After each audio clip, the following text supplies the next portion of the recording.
La doctora Abril Barrientos es egresada de la Facultad de Química Farmacéutica Biológica de la Universidad Veracruzana en 2018, obteniendo el grado, la distinción Summa Cum Laude y ganando el premio Arte, Ciencia y Luz a la mejor tesis de licenciatura dentro de su área. Tiene el doctorado en el Centro de Investigaciones Biomédicas en la misma casa de estudios, centrando su tesis en el control neuronal durante la regeneración hepática y se tituló en el 2023, obteniendo nuevamente un cum laude, summa cum laude. Ha participado como coautora en capítulos de libros, artículos científicos y artículos de divulgación, así como en docencia e investigación científica en el Instituto de Neurotología y la Facultad de Química Farmacobióloga de Jalapa de la Universidad Veracruzana. Es divulgadora de la ciencia, con participación en diferentes foros como talleristas y conferencista, invitado para público de diversas edades y perfiles académicos. Actualmente es miembro de la Sociedad para las Neurociencias y el Colegio Colombiano de Neurociencias. Bueno, yo creo que ese es un resumen muy corto de la trayectoria de la doctora Abril Barrientos, a la cual pues amablemente ha aceptado participar aquí en esta sección de mitos sobre los psicofármacos, ¿no?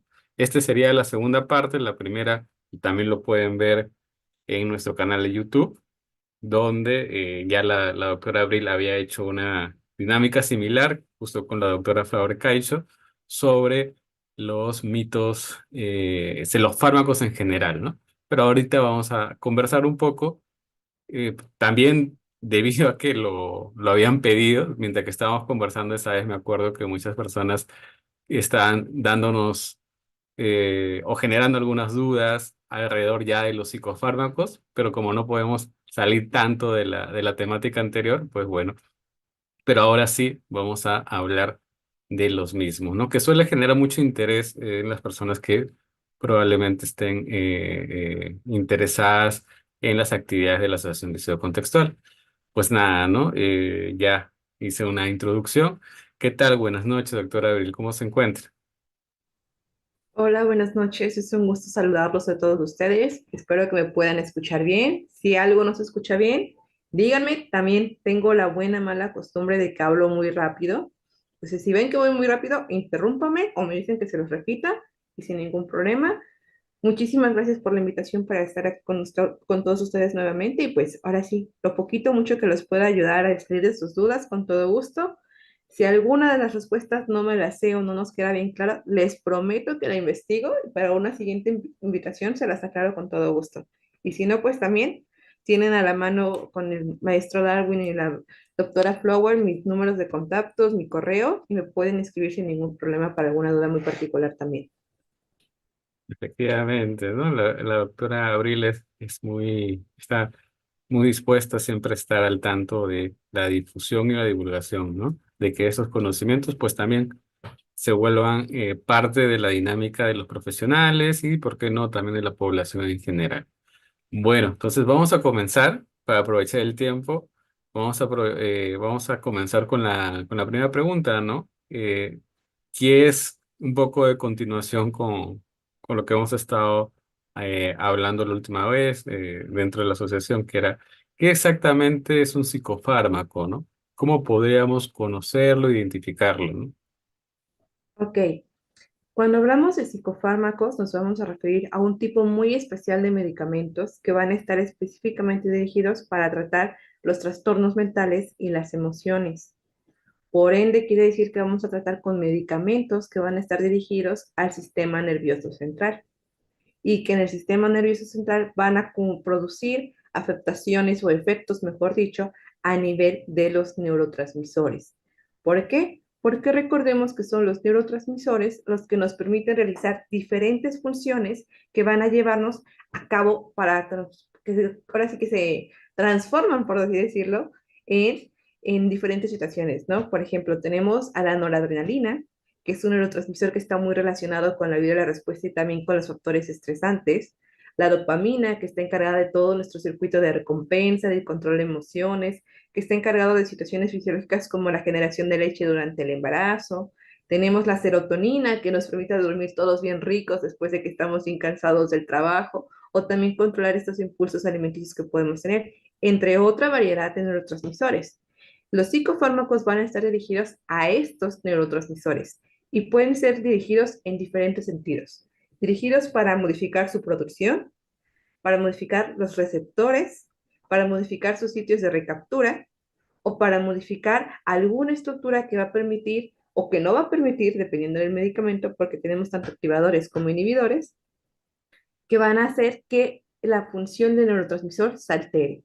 Y esta función o alteración de las modificaciones de neurotransmisores es lo que puede conducir entonces sí, al tratamiento de una patología, como cuáles, como podría ser la depresión, como podría ser la ansiedad, el TOC, algunos otros trastornos mentales o efectos en el comportamiento y las emociones. A eso nos referimos cuando hablamos de un psicofármaco como tal. Muchas gracias por la respuesta, doctora Abril. ¿Y de qué se diferencian o cuál sería la característica central, digámoslo así, en cuanto a su, a su presentación, ¿no? Digámoslo así, ¿no? Porque hay algunos mitos, dice, bueno, necesariamente un psicofármaco es una pastilla. Creo que la última vez que hablamos justamente nos comentaba de ello, ¿no? La distinción es de, a veces hay una pues creencia de que siempre tiene que ser pastillas, ¿no? Entonces, Sí, el psicofármaco, no sé si nos puede ayudar con ello, ¿no? claro. Necesariamente tiene que ser una pastilla. Vamos por partes. Los medicamentos en general pueden tener diferentes formas farmacéuticas. Las formas farmacéuticas se refieren precisamente a lo que nosotros conocemos como tableta o pastilla, que comúnmente le llamamos. Tenemos las cápsulas, que son esas que están hechas como de gelatina, que podemos decir. Tenemos jarabes, tenemos elixir, que son aquellos que llevan un toquecito de alcohol. Tenemos también incluso ungüentos, tenemos inyectables, soluciones inyectables y geles y otras formas farmacéuticas. Los medicamentos pueden tomar o pueden tener, de acuerdo a sus características físico-químicas, cualquiera de estas formas. En el caso de los psicofármacos, es muy común encontrarlos en forma de tabletas o inyectables cuando estamos ya hablando de pacientes que están hospitalizados. Pero es bien importante mencionar que tanto que cualquier forma farmacéutica para cualquier medicamento está específicamente dosificada. Es decir, que por ejemplo, yo puedo tener en una pastilla 20 miligramos, pero esos 20 miligramos podrían ser iguales o equivaler a una cucharada de un jarabe. O podrían ser iguales también a 10 mililitros de una solución inyectable, que sería algo muy extremo, pero están perfectamente dosificados de acuerdo a la forma farmacéutica. Y después de esto va a ser muy importante la administración que se le va a dar al paciente, porque cada tratamiento es personalizado.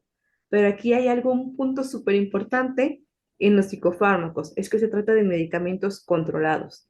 Es decir, que no es un medicamento como la aspirina que puede ir comprar en la tiendita de la esquina sin receta, o como el paracetamol que también luego me lo venden sin receta. O sea, no, para poder tener tú algún acceso a un psicofármaco, tienes que tener una receta médica por un personal de salud que esté autorizado.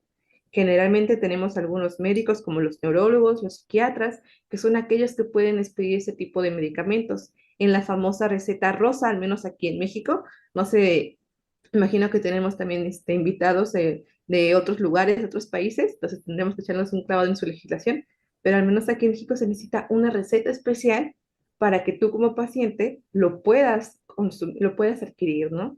Y aparte, del lado del sector salud, vamos a llamarlo, tenemos que el médico tiene que tener perfectamente su recetario, es un recetario que va foliado, que va firmado y que va súper autorizado, y ahora sí con puño y letra del médico, nada de que a veces como para acelerar las cosas ponemos como que el sellito, es muy común, y ya nada más como un garabatito que nos implica, no, ahí sí tiene que ir por puño y letra el nombre y firma de nuestro médico, especificación estrictamente de qué medicamento es, bajo qué tratamiento, bajo qué dosis y bajo qué temporalidad, es una parte. Luego está la otra parte del mundo de la salud, que es la parte del farmacéutico como tal. El farmacéutico, si tú no le llevas esta receta súper exquisita, vamos a llamarlo así, no te puede a ti dar como paciente ese medicamento. Una. Y dos, si te lo puede dar, el farmacéutico tiene la obligación de llevar un registro porque lo va a llevar hasta la Secretaría de Salud para decir, el día de hoy, 29 de abril de 2024, despaché a fulanito de tal una dosis de diazepam de 4 miligramos sobre mililitro, que va a ser para una dosis única, por ejemplo, ¿no? Tiene que llevar estrictamente todo este control. Entonces, si por sí los medicamentos en general son controlados, los psicofármacos vienen a ser más controlados de lo que podemos tener como medicamentos en general. Porque aquí eso es bien importante. Están alterando la función mental de cierta forma o controlando nuestras emociones, que es el objetivo que tienen, ¿no? Van a actuar directamente sobre el sistema nervioso central y el sistema nervioso central, pues literalmente es el control de todo nuestro organismo, ¿no? Entonces es súper importante que estén vigilados y que obviamente el profesional de la salud que le esté recetando, que se le esté dando al paciente en el momento de que lo adquiere en una farmacia, también sea un personal responsable y que sepa lo que te está dando. Porque no es lo mismo que tú vayas, por ejemplo, a una tienda y pidas 1 kilo de frijol a que te den 1 kilo de arroz. Obviamente los dos son parte base de la alimentación, pero son muy diferentes. O por ejemplo, si tú pides almidón y te dan almidón de maíz, pero tú querías almidón de papa, son la misma sustancia aparentemente, pero pueden servir para cosas completamente diferentes. Entonces es algo súper importante en los psicofármacos, que son medicamentos altamente controlados y que sí tienen que estar bajo un estricto régimen por parte de quien los está recetando, quien los va a distribuir y quien los va a consumir. Muy bien, muchas gracias, doctor Abril. En el caso de México, es decir, por lo que entiendo, no necesariamente cualquier médico lo puede recetar. Tiene que ser un médico especialista en el caso el campo determinado sobre trastornos mentales, por lo que veo.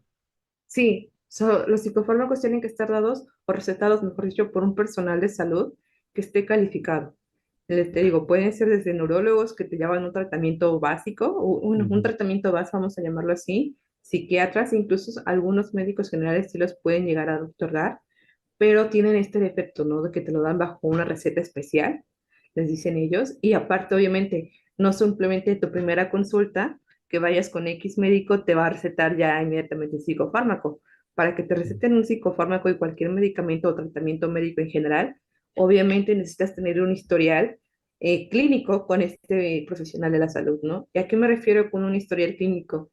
No es solamente de que el día de tu consulta tú vayas y les digas, pues me duele la cabeza, veo elefantes rosas, me siento mal. O sea, no, es un trasfondo más de esto, de, ok, tú debes de llegar con tu médico, ¿cómo te llamas? ¿Cuándo naciste? ¿Cuánto pesas?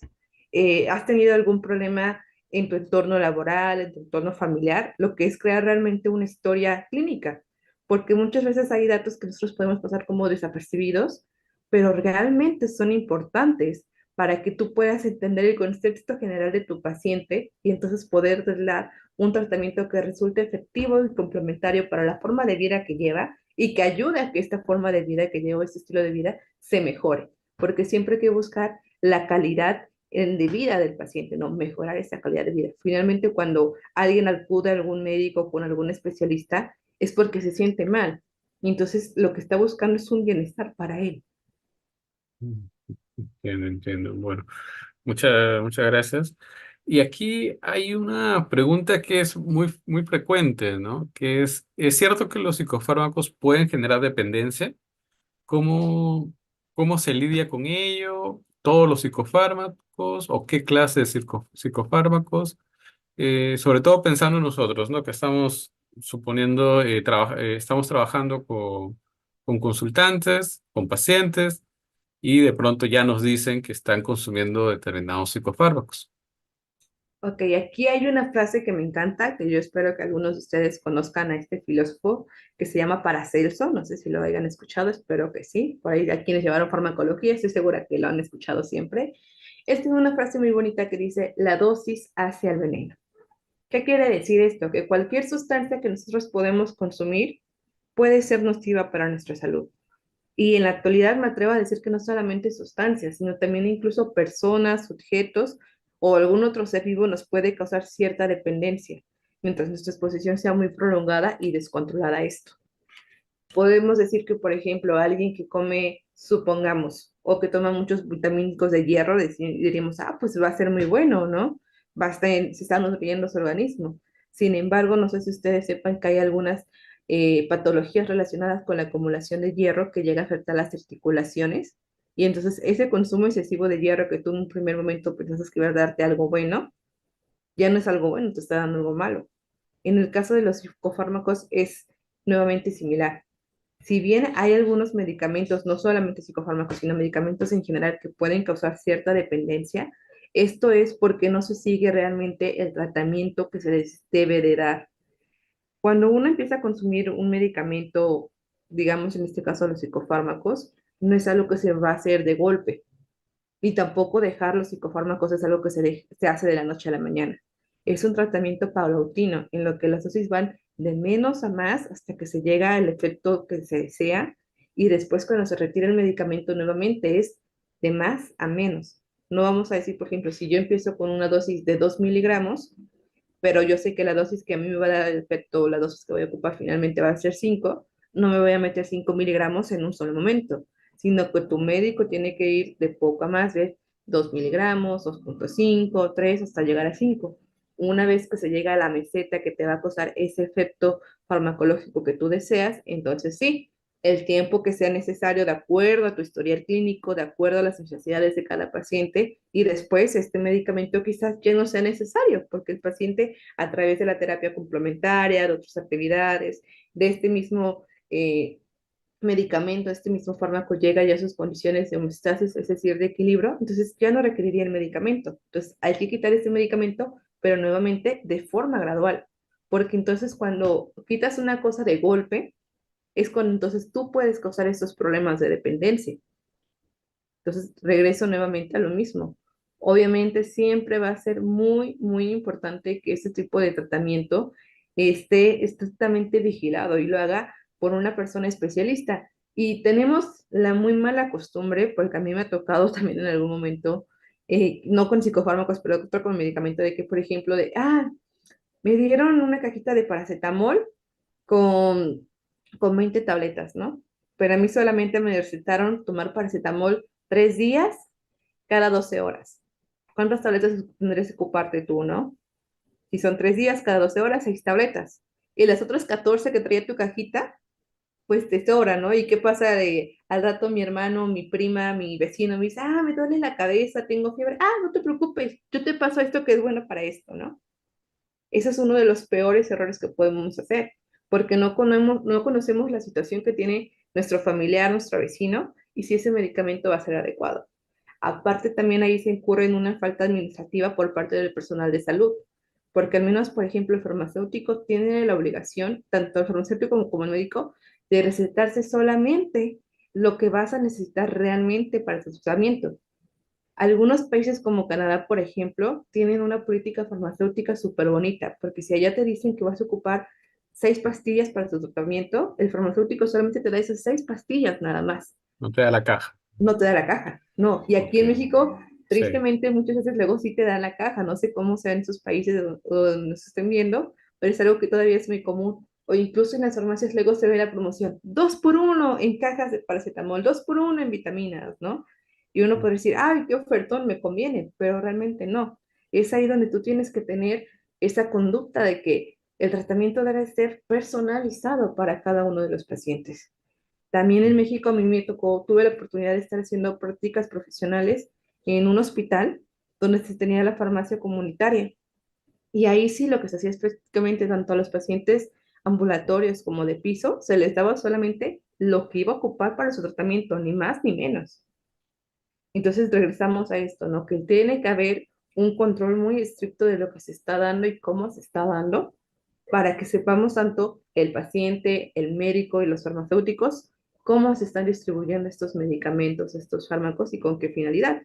Porque si no es ahí donde sí, el mal uso de esos medicamentos, que por ejemplo yo le pasé a mi vecina ese paracetamol que no necesitaba o otro medicamento, puede causar una dependencia en mi vecina porque no era el medicamento indicado para ella.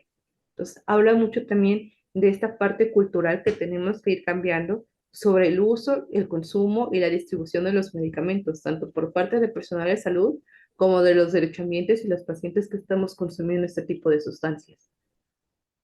Obviamente, ¿no? Es muy, muy frecuente también, pues que, como lo comenta, ¿no? Es que ya tengo un grupo de pastillas, bueno, de medicamentos adicionales, ya terminó la prescripción, pero la sigo utilizando, ¿no? O ya no he regresado a la consulta médica, entonces ya, pues, supongo yo que debo seguir utilizándolo, ¿no? De manera indefinida, ¿no? Y eso es No, muy frecuente en el caso de los psicofármacos. sí, pero ahí no, o sea, sí, les aseguro que bajo cualquier tratamiento médico ustedes no son capaces de pacientes de darse de alta, no, de que les tiene que dar de altas tiene que ser su médico. Y entramos nuevamente, tenemos que responsabilizarnos de nuestra salud, porque de qué sirve de que cuando haya alguna campaña política o alguna campaña de salud decimos, ah, es que los médicos no atienden bien, el servicio de salud es súper malo, pero ¿qué hay de ti como derechamiento y como paciente? ¿Eres un buen paciente? Sería la pregunta que tendríamos que hacernos. ¿Y a qué me refiero con ser un buen paciente? En que sí soy consciente, por ejemplo, de qué medicamentos me tengo que tomar y en qué horario me los tengo que tomar. Soy consciente de que si mi medicamento me dice el médico no se lo puede tomar con jugo, solamente con agua simple, debo de hacerlo solamente con agua simple. De que si durante el tratamiento el médico me dice, ¿sabes qué? No tienes que tomar ninguna bebida azucarada, no debes de tomar bebidas azucaradas. Y aquí ahorita me aparece un comentario de Brian Alejandro que dice que qué pasa cuando nuestro paciente es un mal paciente, en el sentido de que no se toma realmente sus medicamentos en los horarios en los que debe de ser, o que se lo toma un día sí, un día no, porque a mí me ha pasado muchísimo con, por ejemplo, mi mamá es diabética y hubo una temporada en la que se tomaba su medicamento bien y después lo dejó de tomar y yo, ¿por qué lo dejas de tomar? Es que, ya me siento bien, entonces pensé que ya no lo necesitaba, ¿no? Entonces es así como que ¿y por qué crees que te sentías bien? O sea, te sentías bien porque estabas tomando tu medicamento, ¿no? Entonces, ¿qué pasa cuando el paciente lo deja de tomar? Pues ocurre un desequilibrio, ¿no? Y aquí quiero que comprendamos algo. Cuando uno empieza a tomar un medicamento, lo que ocurre en nuestro organismo es una cierta curva. Vamos poco a poco, la curva, la curva, la curva, y cuando llegamos a una meseta, es cuando nuestro medicamento está haciendo el efecto deseado en nuestro organismo. ¿Cómo nos vamos a mantener en esta meseta nosotros como pacientes? Pues tomándonos nuestro medicamento en los horarios que nos indican, la famosa posología, ¿no? Que puede ser una tableta, una cucharadita, que si se toca una inyección cada 8, cada 12 horas, cada 4 horas, dependiendo del tipo de medicamento. Pero el que tú estás tomando esa hora es precisamente para esto, para que esta meseta de la curva se mantenga y entonces sigas teniendo el efecto. ¿Qué pasa cuando, por ejemplo, tienes un medicamento que te toca cada 8 horas para mantener esta meseta y tú decides que se te olvidó, que por X razón no se te va a ir a una fiesta y no te quieres llevar tu medicamento porque eso es algo súper común o no te lo quieres tomar porque quieres tomar alcohol a veces y ese es uno de los peores errores que puedes tener cuando estás bajo tratamiento médico, no te lo tomas. En vez de que siga esta meseta, lo que hay es un pico, luego te tomas tu medicina, vuelves a subir, otra vez la meseta, pero digamos y otra vez se me olvidó, me voy a abrir de fiesta, y otro pico. Y es en estos picos que se dan en estas curvas donde el efecto ya no está siendo el deseado. Entonces, ¿qué puede provocarnos? Una, que tú como paciente causes resistencia o produzcas una resistencia a ese medicamento, que es algo súper común que ha pasado también con los antibióticos. Dos, que entonces necesites incrementar la dosis para volver a llegar a la meseta inicial donde tú estabas viendo ya efectos. Y obviamente, si incrementas las dosis, también es una alteración y nuevamente un proceso de adaptación para este medicamento que estás tomando. Entonces, sí es súper importante que si bien exijamos un sistema de salud que sea responsable y de calidad, tú también seas un paciente responsable y de calidad, porque es tu salud la que está en juego. Obviamente, y ahí viene bueno, respondiendo un poco a la consulta, ¿no? De aquí, del Zoom, es una corresponsabilidad, ¿no? O sea, es de ambos lados que tanto hay un compromiso y bueno, el médico también, a partir de identificar estas malas rutinas, pues también ya luego, posteriormente, pues tendrá también que dar ciertos ajustes, ¿no? Sobre qué tipo de fármacos o de qué tipo de medicamentos dar, ¿no? O elegir otra vía, ¿no? Me acuerdo Sí, casos de esto, ¿no? O sea que, bueno, pues si ya no, si no hay un cumplimiento con ciertos horarios, pues quizás se tiene que recurrir a una vía distinta, ¿no? sí, eso es súper importante. Si tú como persona sabes que, por ejemplo, no es tan fácil consumir cierto medicamento en tal horario, tú debes hablarlo con tu médico para que se ajusten los horarios del medicamento o te dé otras opciones. Este tipo de cosas, por ejemplo, es súper común cuando se habla de anticonceptivos, ¿no? Porque en los anticonceptivos tenemos el caso genérico de que pues puedes tomarte la tableta diariamente durante los 28 días, ¿no? 21 días, dependiendo de la marca que tengas, pero hay chicas a las que se les hace como, ¿para qué me voy a estar tomando una tableta todos los días, todos los días? Y pues entonces eligen otro método, como las inyecciones, que solamente es una aplicación al mes, ¿no? O hay otros que dicen, yo no quiero ni estar tomando tabletas todos los días, ni estarme inyectando cada mes, y recurren al implante subdérmico o al DIU, que son, que causan un efecto por tiempos súper más prolongados, ¿no? Entonces, lo que ahí es importante es que tú como paciente tengas la comunicación con tu médico, con el personal de salud con el que estés yendo, para poder decir esto, cuáles son tus necesidades como pacientes, sabes que tienes una responsabilidad en tu tratamiento, sí, pero entonces ver cuáles son las condiciones más óptimas para que tú lo puedas realizar de manera adecuada. Obviamente, ¿no? Entonces ahí relacionado a la pregunta también de Brian, ya lo hizo la doctora Abril, pues es cambiar las dosis, cambiar las vías, o sea, si el médico se entera, pues tiene que ajustar esta también dentro de su responsabilidad ajustar, ¿no? Sí, Sí, sí, entonces, bueno, vamos a continuar con alguna otra pregunta, que es, ¿por qué? Es una pregunta muy frecuente, ¿no? ¿Por qué algunos ansiolíticos los suelen prescribir para casos de depresión? Y uno diría, ¿por qué no deberían ser antidepresivos? ok. Vamos ahí, quizás me faltó un poquito mencionar hace ratito. Cuando hablamos de psicofármacos, podemos encontrar diferentes tipos de psicofármacos, ¿no? Tenemos aquellos que son los antipsicóticos, como el haloperidol, por ejemplo, que nos ayuda a controlar estos problemas de crisis, de psicosis realmente, ¿no? Podemos tener también los ansiolíticos, que yo creo que son de los que más se han consumido actualmente, porque casi todo el mundo siempre andamos con cuadros de ansiedad, ya sea agudos o crónicos, y como tienen una gran familia de medicamentos que pueden estar ahí, ¿no? Por ejemplo, el diazepam, las familias del diazepam que están ahí. Tenemos los antidepresivos que, como su nombre lo indica, nos ayudan a controlar los problemas de depresión. Y tenemos también algunos medicamentos que se dedican a estabilizar el estado del ánimo, ¿no? Como para aquellas personas que a veces padecen trastornos compulsivos o trastornos de personalidad. Ahí lo podemos ubicar. Ahora, algo bien importante es que si bien los psicofármacos están clasificados en esta forma, un psicofármaco no interactúa específicamente con una sola neurona, vamos a decirlo así, de manera aislada, ¿no? Sino que está interactuando con toda la red de neuronas que tenemos en nuestro cerebro y que a la vez está interactuando con varios neurotransmisores o que puede interactuar con varios neurotransmisores, ¿vale? Entendiendo esto, quiero que veamos entonces que un psicofármaco puede tener diferentes efectos o que puede servir con diferentes funcionalidades. En el caso específico que nos preguntan aquí de los ansiolíticos, ¿pueden ser usados para tratar la depresión? Sí. ¿Bajo qué circunstancias? Cuando tenemos un caso agudo, quiere decir que es un caso que no es recurrente ni que ha sido muy prolongado de periodos de depresión. ¿Por qué? Uno, porque tienen un efecto muy rápido. Dos, tienen un efecto calmante.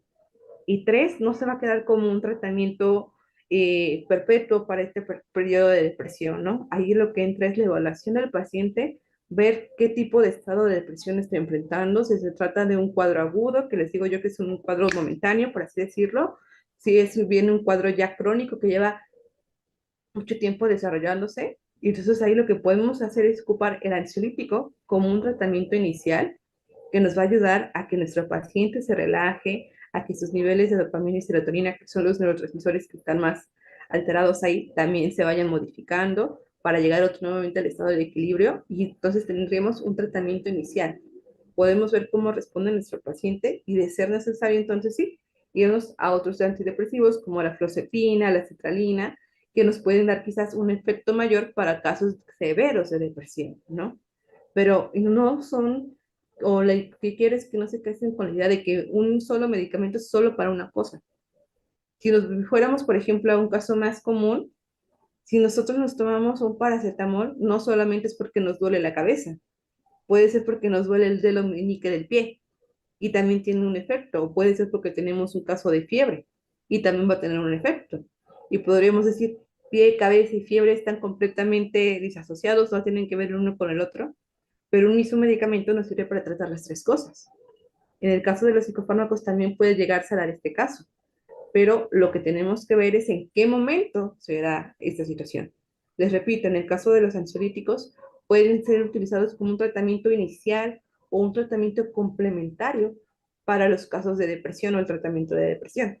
Pero obviamente bajo la observación de qué tipo de depresión, las características de mi paciente y obviamente por cuánto tiempo le voy a dar este tratamiento. Entonces, ahí sí es lo que podemos ver. Otro caso súper común, por ejemplo, es que la sertralina se ocupa inicialmente como un medicamento antidepresivo, pero resulta que también lo puedes ocupar como un ansiolítico en dosis pequeñas, ¿no? Entonces, ahí vemos que algunos medicamentos podemos decir que tienen ciertas bondades que pueden servir para más de un trastorno, pero entonces ahí lo importante es ver mi paciente, las dosis que les voy a dar y por cuánto tiempo se las voy a dar para ver entonces si me funciona como un tratamiento inicial, un tratamiento complementario, o incluso hay pacientes que luego no son o son susceptibles, son alérgicos a los tratamientos de cabecera que podemos encontrar descritos en los libros, y entonces sí, podemos buscar otro tipo de alternativas. Ok, ok, muchas gracias. Aquí también nos preguntan por YouTube, nos dicen, bueno, citan un texto del 2004 de la Sociedad Española de Psiquiatría Biológica y mencionan que para paliar algunos síntomas asociados al trastorno límite de personalidad, señalan que hoy por hoy no existe un tratamiento eficaz en términos, me supongo yo, psicofarmacológicos. Si bien inicialmente los pacientes pueden responder al tratamiento con cierta frecuencia, el efecto se pierde al cabo del tiempo, ¿no? No sé, mi pregunta es si esto continúa siendo así, si hay alguna recomendación, o el caso de los trastornos de límite de la personalidad o TLP. Ok, sí, fíjense que sí es algo bien interesante. Si bien la industria farmacéutica y la investigación a nivel bioquímico y a nivel farmacéutico ha avanzado mucho, hay algunas respuestas que todavía no tenemos. Y desafortunadamente el mal uso de los medicamentos, así como las interacciones de nuestro ambiente, han hecho que nos vayamos modificando o vayamos evolucionando de cierta forma, ¿no? El caso más común que les puedo decir es esto, es la penicilina. En su momento la penicilina que crecía en ese famoso que un científico dejó crecer por accidente, resultó ser el antibiótico que mataba casi a todas las bacterias que podíamos encontrar en algún proceso infeccioso, ¿cierto? Pero hoy día la penicilina ya no es suficiente. Tenemos penicilinas de tercera y cuarta generación, que son las que están utilizando actualmente en muchos tratamientos. ¿Por qué? Porque está causado una resistencia, ¿cierto? Tenemos las famosas superbacterias, que son ahorita el problema de la salud, muy importante. Y en el caso específicamente de aquí, del trastorno o de los psicofármacos, desafortunadamente tenemos varias cosas que tomar en cuenta. Una es la individualidad de cada paciente. Propiamente, tanto ustedes como yo producimos neurotransmisores que pueden ser los mismos, la dopamina, la serotonina, la adrenalina, pero tenemos una producción distinta en base a qué, a nuestra condición genética. Algunos podemos tener genes que están activados, sobreactivados o que no son activados y que están alterando estas producciones y que son las que nos llevan a causar ciertas patologías. Pero las alteraciones genéticas que podemos tener también van entonces a afectar la respuesta que nosotros tenemos a los medicamentos. Sí. Y aparte de eso tenemos que tener en cuenta que estamos rodeados en un contexto donde no solamente es lo que yo ya tengo, por decir así, a través de mi código genético, ¿no? Sino cómo se está modificando también mi código genético por mi interacción con radiofrecuencias, con la contaminación, con la famosa epigenética nutricional y que estoy consumiendo, el estilo de vida que llevo también viene a afectar esto. Ahora, como bien nos dice aquí en el mensaje Roberto, no tenemos un tratamiento que sea eficaz o al 100%, ¿no? O que sea idóneo para toda la población que está padeciendo esta patología, pero lo que buscamos siempre es desarrollar medicamentos que nos ayuden a mejorar los síntomas, los signos de las diferentes patologías y que sean efectivos para el mayor número de población. Por ahí es muy común escuchar que decir, ah, pues tengo un efecto secundario o un efecto adverso. Y eso es muy común en los medicamentos en general. ¿Por qué? Porque aunque los estamos desarrollando de manera particular o para una población muy grande y homogénea, no todos tenemos exactamente las mismas características, ¿no? En la sesión pasada yo les preguntaba, por ejemplo, ¿por qué los asiáticos tienen menor resistencia al alcohol que las personas de América Latina o de México, ¿no? Porque si ustedes los comparan, un mexicano, por ejemplo, puede tomar y no se emborracha tanto o tan fácilmente como podría ser un asiático. Y eso es por una alteración que tienen ellos en una enzima, la deshidroxilasa, me parece, que produce en el hígado a partir de citocromo P450 y que puede causar alteraciones, ¿no? Entonces, los medicamentos, aunque están hechos para toda la población, obviamente no siempre le van a quedar a toda la población. Es ahí donde vienen los efectos adversos, los efectos secundarios, las reacciones alérgicas, ¿no? Aunque se busca que estos medicamentos estén generando un efecto para la mayor cantidad posible de población, no siempre va a ser eficaz. Y ahora, si bien les vuelvo a comentar, estamos avanzando y que lo que se busca o en un futuro es que llevemos a la farmacogenómica, que son medicamentos dirigidos específicamente de acuerdo a tus características genéticas de cada uno de los pacientes, todavía es un camino que nos queda bastante por recorrer y que yo me atrevería a decir que todavía nos quedan mínimo, yo creo como mínimo unos 40, 50 años a que podamos estar un pasito más cerca de poderlo lograr, porque, o sea, falta mucho todavía, es mucho campo y como les digo, cada individuo es diferente, ¿no? Entonces, imagínense, si encontráramos esa llavecita mágica que fuera diferente, pero que al mismo tiempo nos ayudara para todo, sería increíble. Pero para llegarlo a eso nos falta todavía mucho tiempo de investigación, de desarrollo y obviamente también de estos tipos de pruebas preclínicas y clínicas que se tendría que llevar a cabo. ¿no? Efectivamente, ¿no? Ahí tenemos, bueno, siempre lo comentamos también en nuestros espacios de el profesional es el intermediario y tiene que conceptualizar el caso y eso amerita pues saber los límites de los psicofármacos en la actualidad, pero eso no quiere decir desecharlos del todo, sino justamente plantear un esquema personalizado clínico de la atención individual. Entonces, pues muchas gracias por ello. Aquí hay otra pregunta que es muy frecuente y es sobre los psicofármacos solo enmascaran los síntomas y no van al origen, ¿no? A esto. Yo no voy a tomar porque no, es solamente solamente están dirigidos a los síntomas, pero no a la, a las causas, ¿no? Verdaderas causas, ¿no? Sí, sí. Pues miren, aquí es súper importante tener en cuenta que los psicofármacos no es el tratamiento universal o el único tratamiento para los trastornos mentales o para los trastornos emocionales, sino que son parte del complemento para este tratamiento. Porque ustedes sabrán que, por ejemplo, puedo estar tomando un medicamento, sí, pero no solamente va a depender de eso que me cure completamente, sino que va a depender de mi estilo de vida, si estoy en este caso específico de psicofármacos teniendo una consulta o teniendo también este tipo de terapias integrales con psicólogos, con psiquiatras, ¿no? De la red de apoyo que yo puedo tener a nivel personal con mi familia, con mi pareja, con mis amigos o incluso en mi espacio de trabajo. Los psicofármacos no solamente son la única solución, ¿no? Sino que son parte de esa solución que es algo integral, un tratamiento integral propiamente que va a ayudar al paciente. Lo que busca es que estos psicofármacos nos ayuden, por ejemplo, en el caso de la depresión, de que estos estados anímicos de decir, ya no quiero, por así decirlo, de ya no quiero estar haciendo tal cosa, ya no me siento cómodo, cambien a través de nuestras concentraciones de neurotransmisores, pero que este cambio que me va a ocasionar el psicofármaco después se vuelva permanente gracias a la red de apoyo que estoy teniendo, gracias a las actividades que estoy teniendo, gracias a que estoy yendo a terapia y estoy viendo por qué me siento así, cuál es la raíz realmente de esos sentimientos, ¿no? Entonces, si bien quizás podemos decir que nos van a ayudar durante un tiempo mientras los tomamos, recordemos que eso es parte del tratamiento, pero el tratamiento no es únicamente la toma de ese psicofármaco, sino todo lo que está alrededor con esa toma, ¿no? La terapia, el estilo de vida, la nutrición, les digo yo, las redes de apoyo que son súper importantes, que yo tome mi medicamento realmente como debe ser en las dosis y horarios que me indican, que yo sé que es feo, pesado que me digan, pues te toca a las 2 de la mañana, pero ni modo, a veces va a tocar y hay que tenerlo en cuenta y hay que aguantarse si es un horario que a veces no está tan previsto, ¿no? Que igual, como principalmente los médicos, los que pueden otorgar esos tratamientos, tratan de que sean los más adecuados para el paciente y el estilo de vida que esté llevando. Entonces, Sí nos van a ayudar a mejorar los síntomas, sí, creo que podría decir que los enmascaran, pero tenemos que tener en cuenta que son una parte del tratamiento y que el conjunto de todo lo que está integrado en ese tratamiento es lo que nos va a ayudar a que realmente podamos llegar a un estado de salud homogéneo o estable para nuestra persona. Efectivamente, muchas gracias.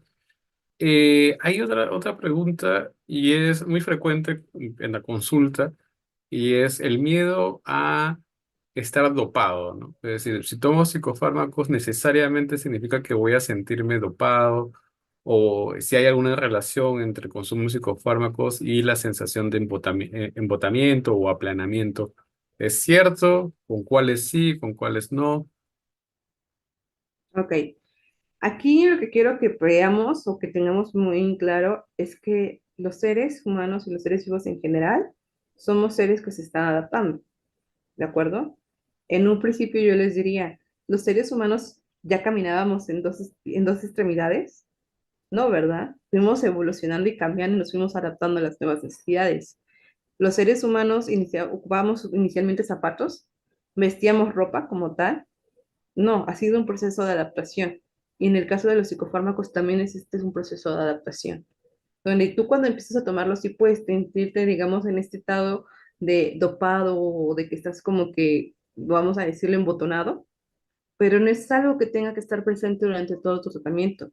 Va a ser un periodo corto donde te puedes adaptar, donde tu cuerpo se está adaptando a tus nuevas concentraciones de neurotransmisores, a la nueva situación fisiológica, fisioquímica que estás enfrentando, pero que después va a llegar a ser un estado de equilibrio, donde entonces ya no tendrás por qué sentirte de esta manera. ¿Qué es lo que pasa si tú después de un tiempo, digamos, prolongado, estás tomando este tipo de sustancias y te sigues sintiendo en ese estado como que dopado, embotonado? Quiere decir que la dosis que estás tomando o el medicamento no es el adecuado para ti. Entonces tú lo tienes que consultar con tu médico y decirle, ¿sabe qué? Siento que esto no me está funcionando por esto más. Entonces, con ayuda de él, lo que sería un cambio en la dosis, un cambio en el medicamento y ver entonces cuáles son los efectos que estás logrando con este nuevo tratamiento. Un caso personal, por ejemplo, yo el año pasado tuve un cuadro de ansiedad y tomé cetralina. El primer día que me la tomé, yo sí me sentía como que iba muy lento, realmente, ¿no? Como que no podía pensar como yo estaba acostumbrada, pero solamente me ocurrió el primer día. A partir del segundo día, yo ya estaba otra vez normal. Entonces, mi periodo de adaptación en ese momento fue de un día. Pero si qué hubiera pasado si hubiera seguido este periodo de que yo me sentía como que muy lento durante toda una semana, o no vamos muy lejos, 3 días, pues yo lo que tendría que haber hecho era acudir con mi médico y decirle, oiga, está pasando esto, no creo que sea normal. El médico me diría, efectivamente, no es normal, cambiemos otra dosis o cambiemos a otro medicamento que te sea más factible para tu estado de salud, porque regresa a lo mismo, cada individuo es diferente y la respuesta que tenemos a enfrentar diferentes circunstancias y nuestro proceso de adaptación también va a ser diferente. Muchas gracias. Aquí también hay una pregunta relacionada que es justo, Sofía también nos comenta allí, lo tenemos acá sobre la mesa, y es los antidepresivos engordan. Es común que en las consultas nos digan que justamente algunos psicofármacos se relacionan con el aumento de peso, ¿no? Y Ok, si el aumento de peso es un efecto secundario, ya, o sea, ya identificado o es algo, o se deben a reportes aislados, ¿no? ok. Sí, hay casos ya descritos y hay una investigación donde se ha visto que algunos antidepresivos como la fluoxetina, la sertralina, la paroxetina, sí tienen un efecto secundario que va relacionado con el peso o la alimentación. Pero fíjese que algo es bien interesante. Se han reportado tanto casos donde el apetito aumenta y por lo tanto también conlleva a un aumento del peso. Y también se han reportado casos donde el apetito disminuye y por lo tanto algunos pacientes tienen disminución de su masa corporal. ¿Qué quiere decir esto? Este efecto secundario, nuevamente regresaré, va a depender del tipo del paciente, del tipo de población a la que pertenece y del metabolismo propio que cada uno tiene. ¿Qué es lo que se puede hacer ahí? Una, si yo le estoy recetando a mi paciente, por ejemplo, fluoxetina, que sé que ya se ha reportado que tiene casos de aumento de peso, yo tengo que estorbar a mi paciente, el tipo de historial clínico que tiene. Tengo un paciente que sufre sobrepeso, quiere decir que ya es como un puntito de alerta. Quizás la fluoxetina no sea mi mejor estrategia. Tengo un paciente que quizás no tiene sobrepeso, pero por lo que él me ha platicado, tiende a ganarlo fácilmente. Entonces, si se la voy a recetar, de darle la advertencia, oiga, este medicamento puede tener como efecto secundario aumento de peso. ¿Para qué? Para que mi paciente sea consciente entonces de que tiene que cuidar su alimentación.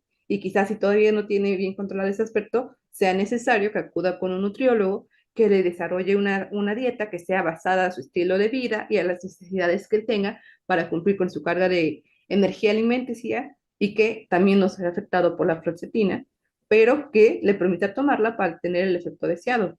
Aquí algo que es súper importante también cuando hablamos de efectos secundarios es el costo-beneficio, ¿no? Que podríamos decir, quizás voy a aumentar, digamos, 1 kilo de mi peso, pero pues voy a tener un estado antidepresivo que me va a ayudar a mejorar mi calidad de vida, ¿no? ¿Cuál es el costo-beneficio que podemos tener en esa relación, en esa toma de medicamento? Pero sí, hay efectivamente estudios que nos dicen que algunos antidepresivos están relacionados tanto con el aumento como la disminución del peso corporal.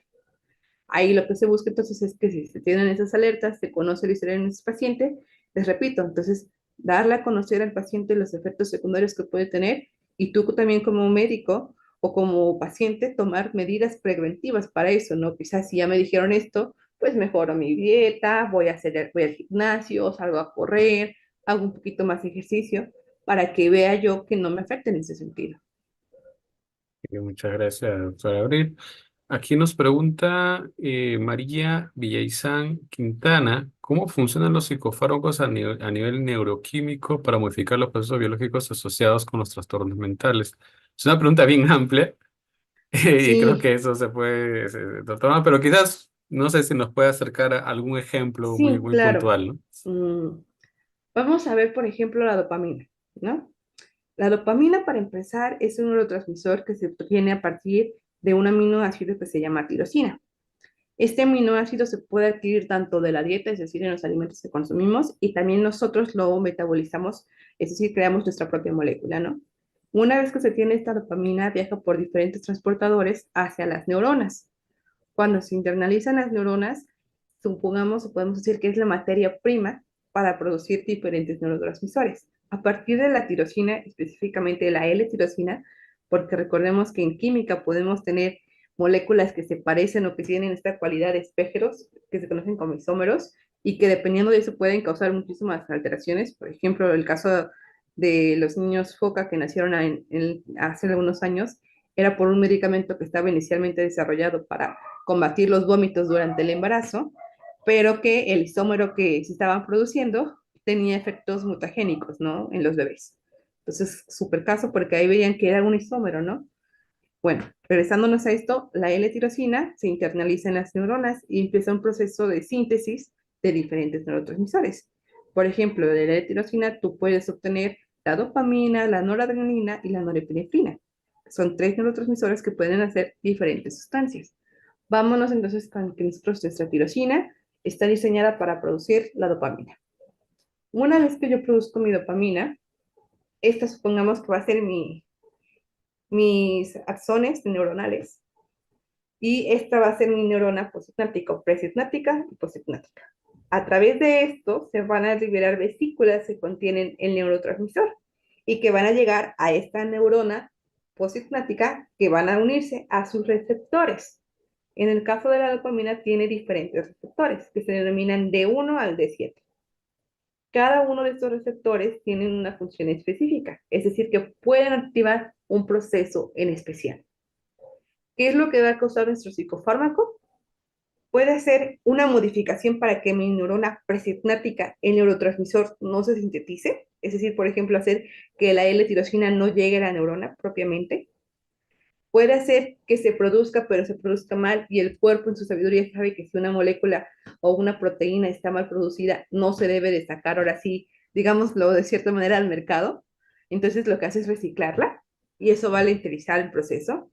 Puede hacer que las moléculas que participan en la liberación de este neurotransmisor se modifiquen para que no salga la sustancia. Puede ser que los receptores de mi neurona positnática se modifiquen para que entonces la molécula ya no quepa en ellos o sea ocupada por otra sustancia, lo que se conoce como un impedimento histérico, o puede hacer que esta molécula ya no se recapture ni tanto por la neurona pre o positnática. ¿Esto qué va a hacer? Que las modificaciones de mi neurotransmisor se vean modificadas, se vean alteradas. Puede ser que algunos se concentren más en el espacio presináptico, que algunos se necesite que se produzcan más, y es ahí entonces donde vamos a ver que ahí se genera un efecto, dependiendo del medicamento, dependiendo del neurotransmisor al que va dirigido y dependiendo de la patología a la que se está dando tratamiento, son las modificaciones que se van a hacer a nivel neuroquímico, ¿no? Entonces, estas modificaciones neuroquímicas van a desempeñar o van a abrir cascadas o inactivar cascadas que van a llevar a las alteraciones del comportamiento, ¿no? Propiamente, o de tu estado como puedes estar trabajando. Creo que nos dio un buen ejemplo de ello. De igual manera, pues aprovechamos pues también para mencionar que pues la pregunta que nos has hecho es una pregunta muy interesante, pero pues este solamente es un ejemplo como tal, ¿no? Eh, eh, Todavía pues se necesita pues un espacio mayor y pues también al final quizá vamos a hablar un poquito del taller que estamos ofreciendo como parte de la asociación y que allí justamente tenga como objetivo más puntualizado entrar y abordar los detalles, ¿no? De cómo actúan los psicofármacos y eso amerita pues obviamente un compromiso por parte de alguna persona para aprenderlo con detalle, ¿no? Sí, entonces nada, ¿no? Eso, muchas gracias igual por la pregunta. Y bueno, ¿no? Ya para ir terminando por la hora, mm, acá nos comenta, hay otra pregunta por YouTube y dice, ¿es verdad que el tratamiento psicofarmacológico es prescrito por los psiquiatras con la intención de mantener al paciente en un estado estable, pero sin la intención de ir retirando el tratamiento farmacológico? ¿Este es un mito? O sea, no sé qué nos puede decir, ¿no? Sí, pues yo creo que ahora sí ahí depende de la ética de cada uno de los profesionales de la salud, porque realmente yo tengo esa idea de que cuando tú decides dedicarte a algo generalmente de la salud o a alguna carrera en X, especial X, lo haces porque tienes la vocación, ¿no? Porque es algo que te gusta hacer y porque entiendes el compromiso social y personal que representa. En el caso de los psiquiatras, yo quiero creer, pues que de verdad son personas que están comprometidas con la salud mental y que entonces no van a dar un tratamiento solamente por el hecho de tener ahí el paciente, ¿no? O al menos siento que es algo que yo desde mi perspectiva yo haría si recomiendo algún tratamiento o si yo estoy siguiendo algún tratamiento es por el tiempo que me lo estén dando y porque de verdad puede haber ahí un cambio, ¿no? ¿Qué te podría recomendar yo de ahí? Dicen ahí siempre que hay una segunda o tercera opinión, a veces es bueno, porque también te puede pasar que un médico o un especialista quizás por X y motivo te dé un tratamiento que no sea el más adecuado y puedas probar otro tratamiento que te resulte más eficiente para ti y entonces ver de verdad con cuál te sientes mejor y seguir con ese tratamiento. Aunque obviamente lo que se busca es que esos tratamientos sean por tiempos determinados, especialmente con los psicofármacos. Incluso aquellas personas que tienen o comienzan a tomar psicofármacos desde edades muy tempranas, porque discutíamos en la sesión pasada de que no hay una edad específica en donde decir a esta edad debes empezar a tomarlo, sino dependiendo de tu estado de salud, dependiendo de cuándo te diagnostiquen, dependiendo del tratamiento que vayas a recibir, de la patología que tengas, pues es muy importante que entonces tú veas realmente si te está haciendo favorable ese tratamiento, ¿no? Y obviamente que yo siempre lo he dicho y siempre lo hago, es algo que yo acostumbro a hacer cuando vas a ir con algún médico, con algún profesional de la salud, pues no está de más como que ver su historial, ¿no? Hoy en día tenemos diferentes páginas que nos ayudan a conocer, por ejemplo, la opinión de los demás pacientes que atiende ese especialista, que nos ayuda a ver si de verdad tienen un título o una cédula profesional que los avalen para dar el tratamiento. Al menos aquí en México, por ejemplo, está el registro de profesiones, donde tú, cualquier profesionista que sea mexicano, que esté registrado realmente, tú puedes poner su nombre en el registro y te debe de aparecer su número de cédula profesional. Y en el caso, por ejemplo, de qué universidad estudió, qué carrera estudió, y pues así de asegurarte de que el médico o el personal de salud con el que estás yendo de verdad sea una persona que contenga ética, que sea responsable y que tenga compromiso realmente con sus pacientes, ¿no? Entonces, creo que sí es importante No te podría decir que al 100% todos los médicos lo cumplen o que el 0% de los médicos no lo cumplen, porque ya depende específicamente de cada una de las personas y su responsabilidad y su compromiso con la sociedad. Gracias. Sí, y esto nos lleva también a una idea que hace unos segundos también nos lo compartía, ¿no? Que era el tema de, por ejemplo, estas sensaciones de embotamiento emocional, o en general los efectos secundarios no deseados, esos justamente se tienen que reportar y justamente señalar, pues, dentro de la estructura, y eso también para involucrar un poco a nosotros como psicoterapeutas, y es que se supone que el servicio que estamos brindando es un servicio provisional, ¿no? Digámoslo así. Es decir, no es permanente, no es permanente. Y creo que también aquí, como nos lo hacían los planteamientos desde YouTube, hay a veces mala praxis, ¿no? No lo podemos negar, ¿no? Y hay mala praxis tanto por los psiquiatras como también por los psicoterapeutas que buscan la permanencia, digámoslo así, que sea permanente el servicio, ¿no? Ya por fines diversos, ¿no? Y uno de estos, pues, es que uno de estas ideas es que justamente el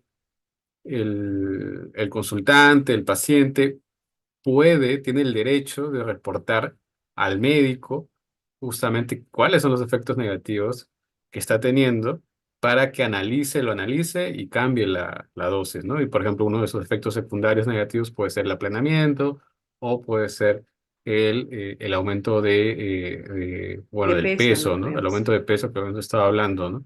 Y a partir de eso, pues justamente hacer algunos cambios, ¿no? Digámoslo así, ¿no? O sea, o no, pero tiene que haber ello para hacer un buen trabajo, ¿no? Ya que creo que nos lo comentaba también la otra Abril, pues uno siempre piensa que hace que la persona que está delante suyo es un buen profesional, pero y en ese caso también, pues no sé si le gustaría recomendar, ¿no?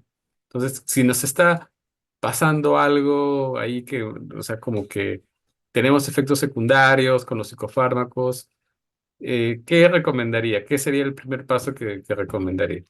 Sí, obviamente el primer paso es cuando yo identifico que estoy tomando un medicamento psicofármaco de cualquier otro tipo y empiezo a ver un efecto que sería un efecto secundario, por ejemplo. Los efectos secundarios generalmente ya vienen descritos en las cajitas o en la receta en la que nos da nuestro médico. Ahí te dice, por ejemplo, este medicamento puede causar somnolencia, vómitos, etc, etc. Viene la lista escrita. Esos efectos secundarios, cuando tú lo consumes, ya estás consciente de eso. Pero ¿qué pasa, por ejemplo, si tú estás tomando este medicamento, pero de la nada se te empieza a caer el cabello y no estaba escrito en la cajita? Eso se conoce como un efecto adverso, ya no un efecto secundario. Y todos los medicamentos, ustedes pueden observar que tienen un número de registro bajo la Secretaría de Salud de su país, dependiente, que indica que ese medicamento ha sido aprobado, que ha sido, ahora sí, reconocido por el gobierno como un medicamento seguro y eficaz. Ustedes pueden entrar a la Secretaría de Salud. En México, por ejemplo, la COFEPRIS, buscar ese número de registro y te va a dar la ficha de seguridad del medicamento. Ahí vas a encontrar la lista de los efectos secundarios, de los efectos adversos que se han reportado. Y si en el caso tuyo, por ejemplo, que te digo que es la pérdida del cabello, no está reportado, tú lo tienes que reportar. Incluso algunos medicamentos también lo que tienen es la dirección, el correo o el teléfono del laboratorio que los está elaborando y tiene una leyenda, si usted presenta algún efecto adverso, favor de reportarlo y te dan estos datos, ¿no? Entonces también eso es algo súper importante, porque digamos que tú puedes decir, pues yo soy quizás un caso aislado, ¿no? De que pues me lo tomé y se me cayó el cabello, pero quizás no seas un caso aislado, quizás en una ciudad vecina, en otro estado, e incluso en otro país, porque hay medicamentos que se exportan a nivel internacional, otra persona le está sufriendo. Entonces ya no pasa a ser un efecto adverso, sino que se convierte en un efecto secundario que ya ha sido reportado y que ya ha sido analizado. ¿Y esto a qué ayuda? A que este medicamento entonces se amplíe su información de seguridad y que si vemos que esos efectos secundarios a veces son muchos, se pueda llegar a retirar del mercado, porque entonces quiere decir que es lo que les decía yo, ¿no? El costo-beneficio es más el costo que el beneficio que me está dando, entonces no es un medicamento que de verdad esté contribuyendo a la salud pública. Entonces, quizás será mejor eliminarlo y buscar otra alternativa. Sí es muy importante, por lo que les decía yo, que si bien exijamos un sistema de salud con compromiso y responsable, tú también seas un paciente responsable y comprometido con tu salud y con lo que estás tomando y cómo lo estás tomando.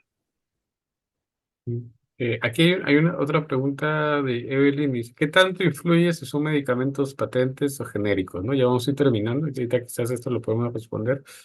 Pues no sé, ¿qué tanto influye? ¿Debería influir o no?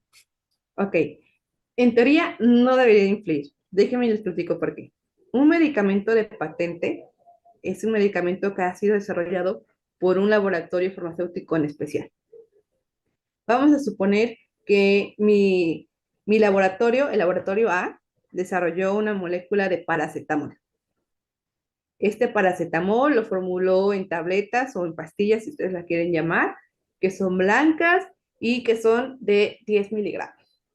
Yo lo probé en población, vi que me causa el efecto deseado. Pero ahora sí, yo meto al gobierno y a través de diferentes medios legales, pues mi receta, ¿no? De mi paracetamol se prepara utilizando el principio activo, que es el acetaminofén, en una dosis de 10 miligramos. Le vamos a agregar almidón de papa para que quede la forma de la pastilla y quizás un poquito de glucosa para que no sepa tan ácido, ¿no? Durante 10 años yo tengo el derecho de esta receta. A los 10 años vence mi patente. Entonces viene un laboratorio B. Vamos a decir en este caso el laboratorio de Darwin. El laboratorio de Darwin ya puede leer la receta que yo formulé hace 10 años y decir, pues el acetaminofén lo tengo la glucosa, pero a mí me sale mejor utilizar almidón de maíz, supongamos. Entonces modifiqué esta partecita. No es el principio activo. Esta partecita del almidón se conoce como excipiente, que nos ayuda a llegar a la forma farmacéutica, que en este caso va a ser nuestra pastilla. Esta va a ser la diferencia entre nuestro medicamento de patente y nuestro medicamento genérico, los excipientes. El principio activo debe ser el mismo y por lo tanto el efecto deseado debe ser el mismo. Sin embargo, les digo yo nuevamente, cada individuo es diferente. Entonces, algunos quizás puedan tener alergia al almidón de maíz y entonces el medicamento de patente o el genérico no les quedaría y tendrían que buscar otra alternativa que tenga el principio activo, pero un excipiente diferente. Eso podría ser la influencia que puede tener si es de patente o no, ya las características particulares individuales de cada uno de nosotros. No obstante, les repito, tienen el mismo principio activo. Por lo tanto, el efecto farmacológico debería ser el mismo tanto si tú ocupas el medicamento de patente como si ocupas el medicamento de genérico. Bueno, sí, eso es, de hecho, igual es un espíritu de nosotros también como parte de la formación, un compromiso o sea, el profesional tiene la obligación de brindarte siempre genérico por los costos, ¿no? O sea, ese es No, en el Perú al menos así se maneja, ¿no? ok, Normalmente. mira, fíjate, acá en México, por ejemplo, se supone lo que tiene que hacer cualquier médico, dependiendo psicofármaco o medicamento en general, en la receta lo que te debe de poner es el principio activo Ah, y la dosis, por ejemplo, paracetamol 10 miligramos, diazepam 2 miligramos, ¿no? Eso es lo que te deben de poner. Y ya en la farmacia que tú vas, ya te dicen entonces las opciones que tienen, porque obviamente sabemos que ahí la variación de los excipientes pues sí puede variar en el costo de los medicamentos, ¿no? Pero por normativa se supone que las recetas, al menos aquí en México, deben de venir con el principio activo, no con el nombre comercial que se puedan tener, que es el famoso nombre de patente que a veces les damos, ¿no? Como el mejoralito, o como la aspirina, o por ejemplo el Bit, que no, bueno, no sé si ustedes tienen el Bit que es para la tos, entonces, no te claro, deben de ir esa marca comercial o ese nombre comercial, sino te tienen que dar el principio activo, que es el que te va a causar el efecto propiamente. exactamente. Bueno, ya nos vamos a ir despidiendo. Muchas gracias a todos. No sé si tiene algunas últimas palabras, doctora Abril, para con esta reunión. ¿Algunos últimos comentarios? Pues no, yo encantada de que me inviten a participar con ustedes. A mí me gusta mucho esta parte de la divulgación, si bien me encanta la investigación, pero de nada sirve hacer investigación si se queda solamente en eso. El conocimiento científico se tiene que estar compartiendo, transformando, y si les pude ayudar o dejar quizás otra duda más adelante, pues con muchísimo gusto. Ustedes tienen mi dato, mi correo igual es avilondra@hotmail.com. Un mensajito, estamos ahí para servirles y pues muchísimas gracias. Ojalá les haya servido y pues hacia adelante. Muchas gracias, doctora Abril, y eso también nos recuerda a nosotros, pues a todas las personas que están presentes, que esta actividad forma parte de la difusión justo de un taller que la doctora Abril nos va a brindar dentro de la Asociación Liceo Contextual, que es un taller justamente de nociones farmacológicas psicofármacos, ¿no? Para conocer justamente los principios activos y saber cómo funciona. No es un taller para que nosotros brindemos, sobre todo los psicoterapeutas que brindemos o recetemos, ¿no? Sino es más bien para conocer cómo funciona. Y bueno, están ahí todos invitados, tanto las personas que están aquí presentes como las personas que nos ven a través de YouTube. Y bueno, eso sería, y bueno, mencionar pues que actualmente todavía sigue un descuento del 30% al cual pueden acceder pues preguntando por nuestras vías de comunicación por WhatsApp, por las redes sociales. Bueno, entonces eso sería todo por el día de hoy.